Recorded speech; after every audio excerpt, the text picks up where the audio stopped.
Negotiators for Israel and the Palestinians are meeting tonight over dinner with Secretary of State John Kerry in Washington.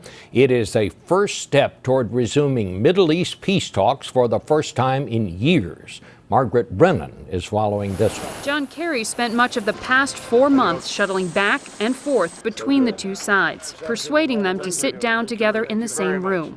The next hurdle is staying there. These are only talks about talks and in the earliest stages. It's no secret, therefore, that many difficult choices lie ahead for the negotiators and for the leaders as we seek reasonable compromises on tough, complicated, emotional, and symbolic issues. The Israeli cabinet's decision this weekend to free more than 100 Palestinian prisoners cleared the way for today's talks. The release will be in stages over several months. But it angered some Israelis who consider the prisoners to have blood on their hands. There were protests on the Palestinian side, too.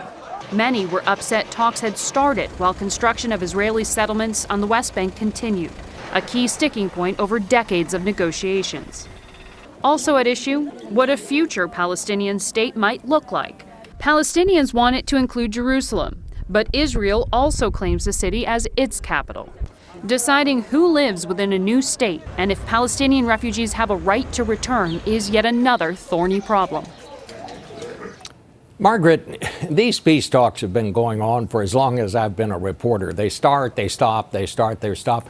What about this time around? Is there any reason to think, what gives them hope that something might happen here?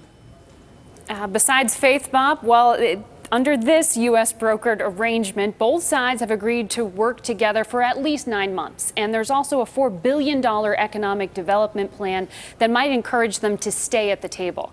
Secretary Kerry has appointed a special envoy, former U.S. Ambassador Martin Indyk, to help shepherd the talks. All right. Well, thank you very much, Margaret.